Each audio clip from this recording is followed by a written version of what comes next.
네, 오늘은 마태복음 17장 24절부터 27절을 통해서 세상 의식하지 않는 믿음이거든 이란 제목의 말씀을 증거하고자 합니다. 미국의 신학자 중에 나인홀드 니버라고 하는 신학자가 계시는데요. 이분의 책 중에는 도덕적인 인간과 비도덕적인 사회라고 하는 그런 책이 있습니다. 도덕적인 인간과 비도덕적인 사회라고 하는 책이 있는데 그 책에 보면 하나님께서 모든 인간들에게 일반 은총으로 양심을 주시고 또 염치를 허락하시고 또 합리성과 동정심과 자존심을 주셔가지고 못된 짓을 하려다가도 체면이나 합리성을 따져 못하게 되는 그런 기능을 주셨는데, 그러나 이런 기능도 사람이 모여서 집단을 이루면 이런 기능이 급히 약해지고 없어진다라고 하는 그런 내용이 있습니다. 이런 현상이 집단화되면 부끄러워해야 할 행동을 부끄럽지 않게 큰 소리를 내고 심지어 범행까지도 저지를 수 있다는 거죠. 예를 들어서 고아원이나 장애인 시설 같은 필요한 시설이 자기 동네에 들어와도 그것이 집단 사회에서 혐오 시설이라고 하는 내용으로 반대하기도 하고 환경 오염을 염려한다는 그런 뜻에서 정말 집값을 올리는데 한 몫을 내면서 단체 활동 같은 그런 현상들이 많이 일어나는데, 그래서 좋은 일을 할 때는 자신의 이름을 나타내려 하지만 양심에 찔리는 일은 집단의 이름을 안에서 숨어 들어서 그 일을 은밀히 하려고 하는 인간의 이중성이 작동한다고 그 책에서는 지적하고 있습니다. 불행하게도 이런 현상은 최근에 인종증오 범죄 속에서 더 두드러지게 나타나고 있다는 것입니다. 그래서 수많은 우리 범죄들이 이번 한 주간도 아시아인에 대한 그런 집단적인 그 수많은 사람들이 또 아시안 인종을 미워하고 또 증오하는 가운데 그 안에 숨어서 극히 심한 행동과 범죄들이 일어나는 것이 또 이런 현상 가운데 하나라고 볼 수가 있습니다. 그런데 안타까운 것은, 정말 안타까운 건 우리 그리스도인들조차도 이런 집단성 속에 도덕성이 무뎌지고 흔들리는 현상을 보일 수 있다는 것입니다. 그렇기 때문에 우리 그리스도인들은 내 안에 거하시는 성령의 음성에 귀 기울여서 행동해야지. 내 주위 사람, 수많은 사람이 집단적으로 그런 생각을 하고 그런 행동을 한다고 해서 우리는 결코 휩쓸려 가서는 안 된다고 하는 것입니다. 우리 그리스도인들은 오직 믿음의 주요 우리를 온전케 하시는 예수 그리스도를 믿음으로 따라가야만 하는 것입니다. 또한 오늘 본문을 나타난 예수님을 통해서 우리가 이 세상을 살아가면서 때로는 세상을 의식하지 않는 담대한 믿음으로 살아야 하고, 또 때로는 세상을 의식하는 관용과 사랑의 믿음으로 살아야 하는 그 삶의 지혜를 오늘 본문을 통해서, 예수님을 통해서 우리가 본받고자 하는 것입니다. 오늘 저희들에게 주신 마태복음 17장 24절 이하의 본문을 보면 17장에 예수님께서 변화산에 사건이 거기에 기록되어 있고, 지난 주일에 다뤘던 이제 간질을 앓고 있는 아이를 고쳐주시는 그 예수님의 그 역사의 본문과 함께 이제 주님께서 갈릴리 지역으로 오시면서 오늘 24절에는 이제 예수님께서 가버나움에 이르시니라고 해서 가버나움에 도착하면서 이제 일어난 사건을 기록하고 있습니다.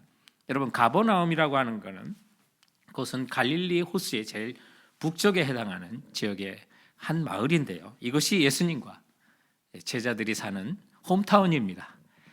그리고 예수님의 공생의 사역의 주 사역지가 바로 이곳이었고요. 그리고 얼마 동안 변화산과 또 타 지역을 전도를 다니시다 오셨으니까 이제 오랜만에 또 집으로 돌아오게 되는 거예요. 얼마 만에 이제 집으로 돌아오는데, 집으로 어떻게 돌아오니 베드로를 기다리는 것이 세금 고지서였습니다. 그래서 반세계를 받는 자들이 베드로를 찾아왔던 것이죠. 그래서 24절에 보면 반세겔 받는 자들이라고 하면서 오늘 본문이 시작됩니다. 이 반세겔은 성전세입니다. 성전세인데 헬라어로는 그 반세겔을 디드라크마라고 해서 그 원어적으로 풀어보면 두 드라크마라고 하는 그런 뜻을 갖고 있습니다. 여러분 우리가 아시다시피 한 드라크마가 하루의 일당이다. 노동자들이 하루 일당이라 그런 말을 많이 들어보셨죠. 그러니까 디드라크마, 두 드라크마는 장년 한 사람이 건강한 장년 한 사람이 이틀간 일할 수 있는 그런 돈이 바로 반세겔입니다. 그래서 이 반세겔을 이제 당시에 20세의 모든 성인 남성들은 매년 6월절 즈음이 돼서 이 성전세를 내야만 했던 것입니다. 그런데 이것은 노마에 바치는 세금이 아니라 유대인들의 공동체 자체적인 세금이 되는데요. 그것을 내는 그 본문을 통해서 성전세 반세겔을 내시는 예수님을 통해서 우리는 때로는 이 세상을 의식하지 않는 믿음, 또 때로는 이 세상을 의식하는 믿음, 이런 지혜를 오늘 우리가 살펴보고자 하는 것입니다. 자, 그렇다면 오늘 주께서 주시는 말씀 가운데 우리가 세상을 의식하지 않는 믿음이거든. 첫 번째 주시는 교훈은 우리가 예수 안에 있는 믿음으로, 여러분 때로는 세상을 의식하지 않는 담대한 믿음으로 이 세상을 사시기 바랍니다. 오늘 본문에 보면 예수님의 은혜를 누리며 예수 안에 좀 견고한, 또 세상을 의식하지 않는 믿음의 성도가 되어야 될 이유가 우리 믿음을 예수 안에 두기 때문입니다. 그 예수님이 어떠신 분입니까? 오늘 본문을 통해서 한번 살펴보시기 바랍니다. 오늘 본문은 25절과 26절에 이렇게 시작합니다. 예수님께서 시몬에게 야 시몬아 내 생각은 어떠냐? 세상 임금들이 누구에게 관세와 국세를 받느냐? 자기 아들에게냐 타인에게냐? 베드로가 이르되 타인에게니라. 예수께서 이르시되 그렇다면 아들들은 세를 면하리라. 이 말씀을 하시는 것은 예수님께서 내가 성전세를 낼까 내지 말아야 할까 하는 걸로 말씀하는 것처럼 보이지만 사실은 이 말씀 안에 있는 진정한 뜻은요, 예수님이 세금을 면제받기 싶어서 이 말씀을 하시는 게 결코 아니라는 거예요. 예수님이요 성전세를 받으셔야 한다는 분임을 강조하고 있는 겁니다. 이 성전세는 성전의 봉사를 위해서 하나님께서 자기 백성들에게 부과한 그런 세금입니다. 그런데 예수님은 하나님의 아들로서 제사를 받으시는 분이에요. 성전이 되신 분이에요. 성전세를 부과하는 주체가 되신다는 사실을 이 복음서는 지금 먼저 증언하고 있는 거예요. 그런데 예수님은 이제 그 성전세를 내시겠다는 거예요. 그런데 문맥상 강조되는 게 있어요. 오늘 24절은요 당연히 이 앞에 있는 22절과 23절과 연결되어 있는 거예요. 그러면 이 22절과 23절 이 두 구절이요 굉장히 짧은 구절인데 다른 지역에서 다른 사건 그 말씀을 이야기하고 있어요. 예수님께서 이제 갈림질을 앓은 아이를 고치시고 갈릴리 지역으로 이렇게 내려오시면서 베드로에게 그리고 제자들에게 예수님께서 자신의 죽음과 부활에 대해서 말씀하시는 내용이 있어요. 그 성경을 보세요. 거기에 보면 인자가 장차 사람들의 손에 넘겨져 죽임을 당하고 제3일에 살아나리라 하시니 제자들이 매우 근심하더라. 가버나움에 이르니 그 말씀 후에 가버나움에 이르게 된 거예요. 그러므로 오늘 성전세를 내시는 이 본문도요 그 앞에 있는 곳과 장소는 다르지만 연결될 메시지가 있다는 사실을 오늘 이 본문은 우리에게 자세히 살펴보면 알 수가 있어요. 그래서 이 성전세가 뭔지를 우리가 한번 살펴보기 원해요. 이 성전세가 어디서부터 생겼냐?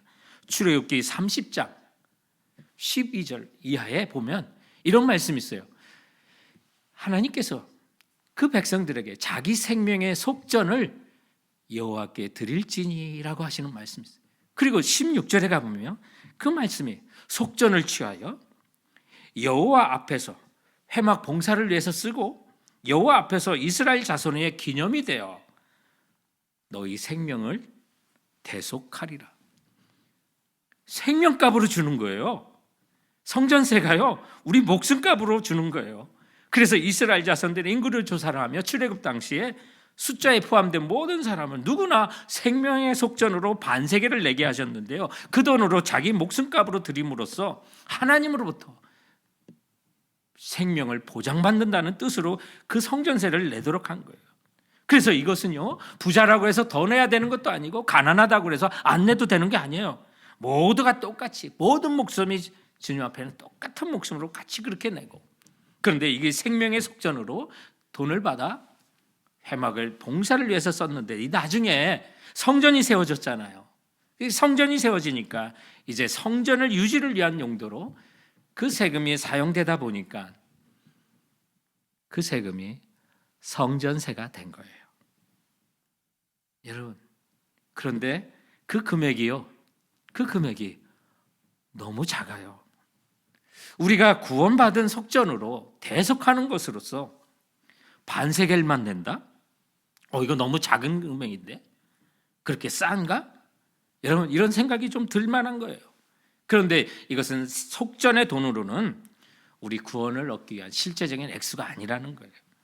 아예 구원의 값으로 우리가 볼 수 없는 작은 반세겔, 그 정도의 돈으로 속전이 되는데, 부자든 가난하든 똑같이 그 정하신 것은 우리가 무엇 때문에 구원을 받는지를 상징하는 금액이었어요. 그게 뭔지 아세요? 사도 바울은 그것을 디모데전서 2장 6절에 이렇게 말하고 있어요. 그가 모든 사람을 위하여 자기를 속전으로, 지금 번역물은 대속물이라고 되는데 옛날 번역은 속전으로 주셨으니, 그가 누구예요? 예수 그리스도예요. 모든 사람을 위하여 자기 자신을 속전으로 대속물로 주셨으니, 성전세는요, 반세겔은요, 예수님께서 나를 위하여, 구원하시기 위하여 자신을 우리에게 직접 주시는 대속의 은혜인 것을 우리에게 알려주고 있는 거예요. 정말 싼 가격으로. 그래서 구원은 우리의 노력과 힘으로 얻는 것이 아니라 우리 주 예수 그리스도의 은혜인 것을 성경은 가르치는 거고요. 이 성전세 반세기라고 하는 그 의미는 모든 사람이 빈부에 관계없이 동일하게 내야 한다는 것은 예수 그리스도 안에 모든 사람이 주님의 공로로 값없이 구원받는다는 사실을 우리에게 알려주고 있는 거예요. 이처럼 구약과 신약이, 그 성경의 말씀들이 핏줄처럼 서로 엉켜서 그 안에 예수 그리스도의 구원의 진리로 우리를 힘차게 알려주면서 성령의 역사를 우리로 말미암아 거듭나게 하고 우리의 영혼의 살이 견고하게 차올라 풍요하고 부여로운 믿음의 생활을 할 수 있도록 은혜를 내어 주시는 거예요. 이런 은혜를 받으니 여러분, 때로는 우리가 위험하고 우리 이익이 감소된다 하더라도 세상 의식하지 않는 굳건한 믿음을 살게 되는 거예요. 그 믿음의 근거가 어디에 있어요? 예수 그리스도로부터 나오게 되는 거예요. 그리고 예수 그리스도께서, 그런데 그 성전세를 예수님께서 성전세를 받으셔야 되는 주체가 되시는데 오늘 본문에 보니까 예수님께서 성전세를 낸다고 하시네요. 아니, 주님이 받으셔야 될 뿐이고 그 성전세, 다시 말하면 속전을 위한 반세계를 정하신 주님이 그 세금을 낸다고 하는 것은 이거 너무 힘없는 거 아니겠습니까? 우리 그런 생각을 해볼 수가 있는데, 이것 또한 예수님께서 율법을 따르시면서, 예수님은 율법의 수요자로서 율법보다 위에 계신 분이시지만 우리를 구원하기 위해 이 땅에 오신 예수님은 율법대로 그 율법의 아래 이 땅에 태어나신 것을 말씀하고 있는 것입니다. 그래서 갈라디아서 4장 4절부터 5절에 보면, 때가 참에 하나님이 그 아들을 보내사 여자에게서 나게 하시고 율법 아래 나게 하신 것은 율법 아래 있는 자들을 속량하시고 우리로 아들의 명분을 얻게 하려 하심이라고 말씀하고 있습니다. 그래서 예수님은 율법을 주신 분인데도 불구하고 율법 아래에 오셔서 그 율법의 요구대로 십자가에 죽으신 것입니다. 그러므로 오늘 이 본문은 성전세를 내느냐 마느냐의 문제를 넘어 율법의 아래에서 예수님께서 이제 사람의 손에 붙들려 죽임을 당할 것이라는 그 암시를 주시면서 이 앞에 있는 본문인 예수님의 순환과 또 죽으심과 부활과 연결하여 이 본문이 기록되어 있는 것입니다. 그러므로 우리가 받을 그 율법 아래의 저주를 예수님께서 속전하시고 대속물이 되셔서 날 구원하셨으니, 이런 능력과 생명을 얻었으니, 영생을 얻었으니, 성도 여러분, 때로는 세상을 의식하지 않는 담대한 믿음으로 주님을 본받아 주님을 따라가며 신실한 믿음의 삶을 경주하는 우리 성도들 되시길 주님의 이름으로 축원드립니다. 그리 살 때 우리 주님은 우리의 모든 것을 아시고 도우시는 분이에요. 우리 예수님은 어떤 분입니까? 주님은 전지하신 우리를 구원하시는 예수 그리스도이십니다. 모든 것을 아십니다. 내가 어떤 형편에 있든지 다 아십니다. 그러므로 나의 형편을 능히 도우시고, 때로는 세상을 의식하지 않는 담대한 믿음으로 갈 때 그 모든 사실을 아시고 도우시는 분이 날 구원하신 예수 그리스도라고 하는 그 담대함으로 세상 의식하지 않는 믿음이 우리에게 필요한 것입니다. 오늘 본문에 보면 이제 반세계를 받는 그 세금 성전세를 받는 자들이 다니면서 베드로에게 너희 선생은 왜 안 내느냐라고 했을 때 내시겠다라고 하면서 베드로가 이제 방으로 들어오는데 예수님께서 이미 그 모든 대화를 다 아셨어요. 전지하신 분이기 때문에 그래요. 그래서 예수님께서 먼저, 베드로가 이야기를 꺼내지도 않았음에도 먼저 예수님께서 시몬아, 네 생각은 어떠냐? 세상 임금들이 누구에게 관세와 국세를 받느냐? 자기 아들에게냐? 타인에게냐? 라고 그 문제를 묻고 계시는 것을 보게 돼요.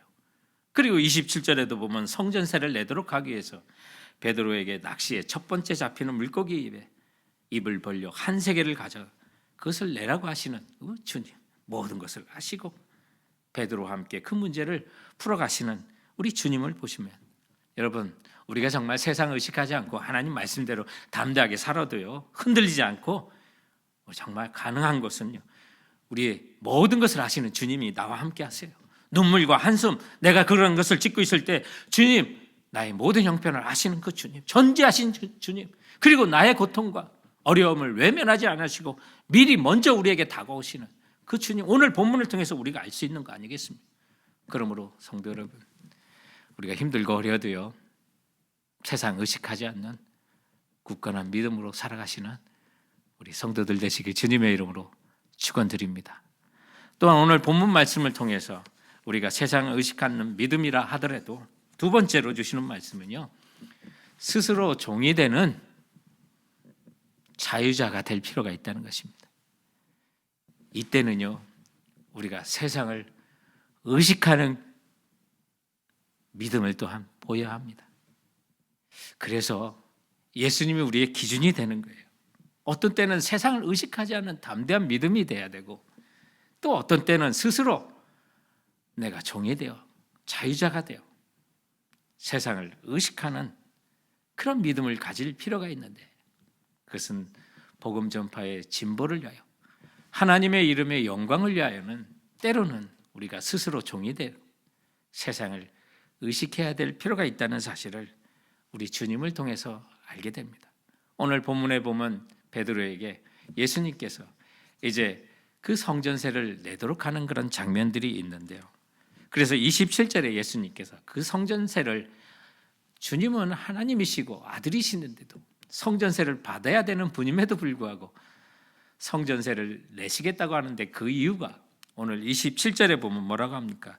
그러나 우리가 그들이 실족하지 않게 하기 위하여 라고 말씀합니다. 여기 실족하다라고 하는 그 원어가요, 스캔달리소멘이라는 말을 씁니다. 어디서 많이 듣던 영어 단어가 생각나는데, 스캔달이라는 말이 바로 이 단어에서 온 영어 단어입니다.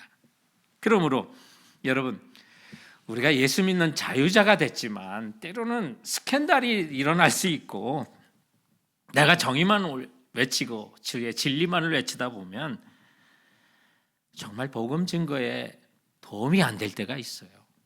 이런 일들이 많이 발생하게 돼요. 그래서 사도 바울은 고린도전서 8장 13절에서요, 제사상에 올려진 고기를 팔고 사고 먹고 하는 그 문제에 대해서 그는 이렇게 말해요. 그러므로 만일 음식이 내 형제를 실족하게 한다면 나는 영원히 고기를 먹지 아니하여 내 형제를 실족하지 않게 하리라고 하는 선언이 있는데요. 이게 왜 그렇습니까? 그는 고기를 자유롭게 먹을 수 있는 사람이었지만, 그러나 그 문제로 가지고 형제들이 실족한다면 나는 영원히 고기를 먹지 않겠다고 선언하는 이 사도 바울의 그 믿음, 이게 우리가 필요하는 그런 성경이 가르치는 바로 그런 지혜가 되는 거예요. 근데 이 말씀을 자세히 보니까 영원히 먹지 않겠다고 하는 게 고기인데요. 야, 그럼 뭘 먹고 살려고 하지? 이런 마음도 슬쩍 들 때가 있어요. 그 고기 너무 좋은 거 아니겠어요? 그런데 우리가 그럼에도 불구하고 복음의 진보를 위하여 스스로 종이 되고 절제하고 먹지 않고 할 때는요, 세상이 알지 못하는 기쁨이 있어요. 그거는 우리가 주님을 누려요. 내 안에 주님을 누리는 그 풍부함이 찾아오게 돼요. 여러분 한번 해보세요. 마지못해서 하는 게 아니라 내가 정말 복음을 위하여 하나님의 이름의 영광을 위하여 스스로 종이 되는 그런 자유를 선택할 때는요, 복음을 누려요. 예수님을 누리게 되더라고요. 이것이 우리가 주님을 누리는 놀라운 방법이 돼요. 형제를 실족하지 않게 하려고 영원히 고기를 먹지 않아도 배부를 수가 있다는 거예요.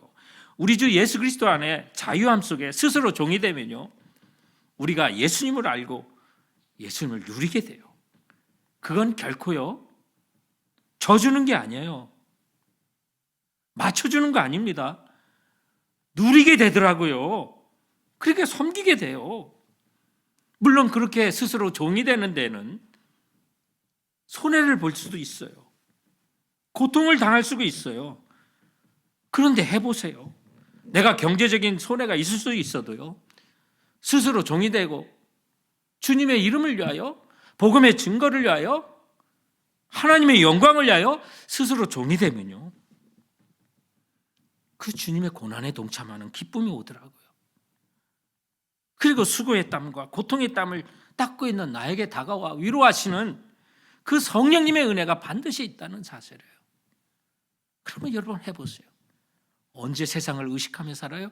예, 스스로 종이 되어 주님을 섬겨야 될 때가 있을 때, 사람들의 의식해야 될 때, 정말 주님의 영광을 하고 복음의 진보가 있는 일에는 우리가 스스로 종이 되어 세상을 의식하며 살면요, 반드시 우리가 복음 안에 누리는 큰 축복이 우리에게 찾아와요.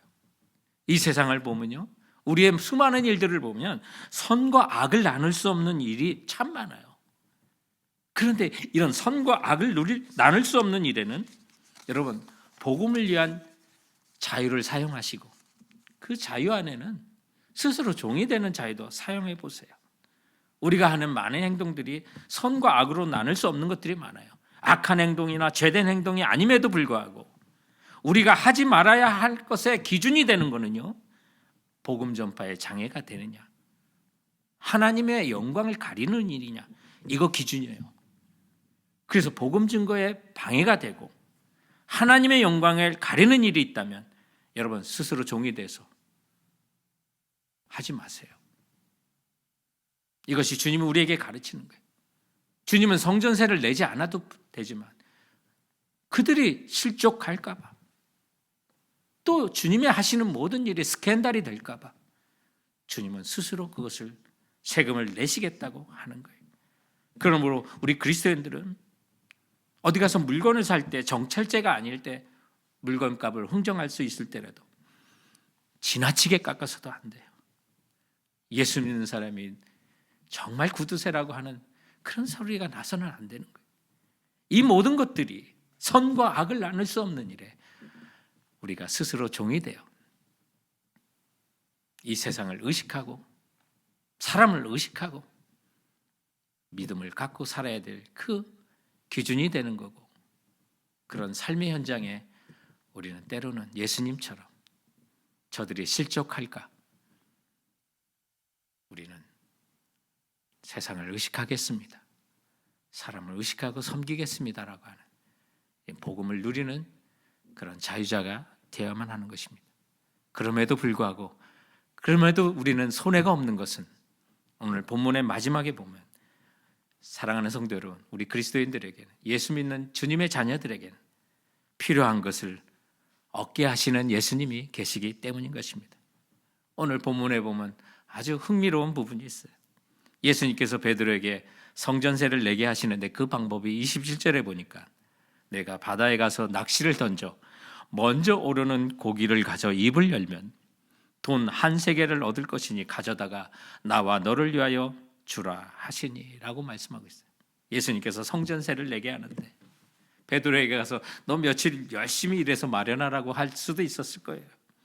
아니면 재정을 담당하는 가룟 유다를 불러서 예수님의 성전세를 내게 하실 수도 있었을 거예요. 그러나 그렇게 하지 않고 예수님은 정말 주님의 방법으로 하셨어요. 돈을 마련하시는데 베드로가 낚시를 하게 하고 맨 먼저 잡힌 고기의 입을 열어 거기에 한 세겔을 가져다가 예수님과 베드로를 위해서 그 성전세를 내게 하신 거예요. 예수님의 전지전능하심을 다시 한번 입증하는 것이지만 오늘 이 모습이 우리 하나님이 하시는 방법이에요. 예수님이 하시는 방법이에요. 그리고 우리를 사용하시는 주님의 방법이에요. 세상이 알 수 없는 방법. 그러나 주님이 아시고 모든 것을 운영하시는 그 주님의 방법 말입니다. 그러므로 주님의 그 방법은 오늘 전에 낚시와 또 어부로서 고기를 잡았던 베드로에게 정말 주님이 맡기실 만한 일이었어요. 그렇다면 오늘 여러분에게 가서 낚시하라고는 하지 않을 거예요. 지금 여러분이 하고 있는 그 직업 속에서, 여러분이 하고 있는 그 일상 속에서 주님께 영광이 되고 여러분의 삶에 필요한 것을 지금도 주님께서는 얻게 하신다는 사실을 믿으셔야만 하는 거예요. 그리고 내게 주시는 그 말씀에 한번 순종해 보세요. 날마다 주시는 그 말씀 속에 정말 나와 주님의 영광을 위하여 필요한 걸 채우시는 주님의 권능과 능력을 맛보시라는 거예요. 낚시를 하면서 고기를 잡아 그 입을 벌려 한 세겔을 얻게 하신 것은 베드로에게 주신 방법이에요. 그런데 주님께서는 여러분에게 맞는 방법을 또한 여러분에게 명령하실 거예요. 주님이 그날 주시고 매주 주시고 날마다 읽고 묵상하는 그 말씀 속에 여러분의 직업 속에 열쇠는 일상 속에 주님이 하시는 명령하시는 그 말씀에 순종하세요. 오늘 이 본문 속에 예수님께서 그 말씀을 베드로에게 하셨을 때 싫어요. 무슨 고기 입에서 돈이 나오겠어요. 순종하지 않았다면 어떻게 되겠어요. 채워질 수가 없는 거예요. 그리고 헛된 생각하지 마세요. 기왕에 돈이 나오려면 고기 입에서 그만하도 나와가지고 여러분 그런 착각하지 마세요. 꼭 필요한 것을 제공하시는 그 주님. 넘쳐도 우리에게 복이 아닙니다. 그러나 주님께서 오늘 이 본문 말씀을 통해서 우리에게 주시는 건 뭐예요?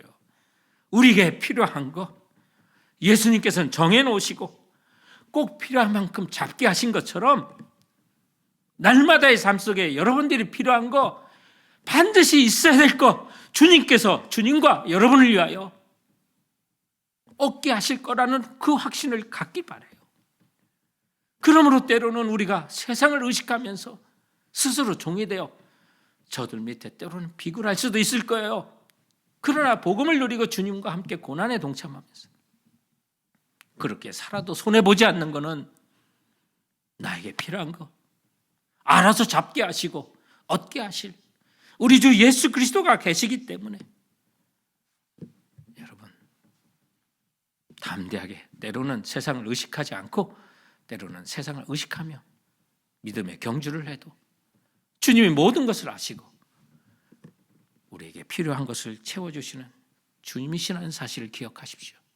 오늘 본문을 자세히 보니까 베드로가 왜 예수님의 세금을 내겠다고 했을까? 참 궁금해요. 무슨 생각으로 그런 얘기까지 했을까? 그런데 베드로가 예수님의 세금을 내겠다고 했더니 예수님이 예수님과 베드로 것까지 내주시잖아요. 우리 주님 여러분 이제 경험해 가요. 우리가 주님을 위해서 그렇게 하겠다면 믿음으로 그렇게 살겠다면 우리 것까지 채워주시는 분이 우리 주 예수 그리스도세요. 그러므로 이런 담대함을 갖고 하나님의 자녀로 이 세상 가운데 보여주고 살아야 되잖아요. 삶으로 우리 복음을 증거하며 살아야 되잖아요. 우리는 하나님의 자녀예요. 영원한 생명을 얻은 예수 그리스도께서 나의 생명을 위하여 대신 속죄물이 되시고 대속하셔서 우리를 구원하신 하나님의 자녀로서 이 정체성을 가지고 이 세상 가운데 살아가는 우리 모두가 되어야 될 줄로 믿습니다. 책 가운데 한국 수필 창작문예원의 대표이신 최원현 장로님이 쓰신 그 책 가운데 복숭아 나무라고 하는 그런 수필이 있어요. 그 복숭아 나무라고 하는 그 내용을 보니까 좀 잔잔한 감동이 있는데 이런 내용이 있어요. 지난해 심어놓은 과수의 상태를 보러 시골로 향했습니다. 여러 종류의 나무를 주문해서 막상 나무를 보았을 때는 무슨 나무인지 구분이 되지 않아 되는 대로 심었습니다. 그런데도 저마다 잎을 피웠고 꽃을 피운 나무들도 있었습니다. 꽃과 잎을 보고 나니 이제야 무슨 나무인지 금방 알겠습니다. 먼저 다녀가신 장모님께서 복숭아 나무에선 복숭아꽃이, 살구나무에선 살구꽃이 피었다라고 말씀하셨습니다. 지극히 당연한 말이지만 장모님의 말씀은 자기가 어찌 살구나무인 줄 알아 살구꽃을 피우고 자기가 복숭아 나무인 줄 또 어떻게 알고 복숭아꽃을 피운 것이냐며 신통해 하셨습니다. 말씀을 듣고 보니 정말 그랬습니다. 우리는 그저 당연히 그런 것으로 여기지만 곰곰이 생각해 보면 참으로 신비로운 일입니다. 성도 여러분, 여러분은 하나님의 자녀입니다. 영원한 생명을 소유한 하나님의 자녀입니다. 이제 여러분들의 삶 속에서도 꽃이 피고 열매로서 하나님의 자녀인 것을 드러내고 사시는 우리 성도들 되시길 주님의 이름으로 축원드립니다.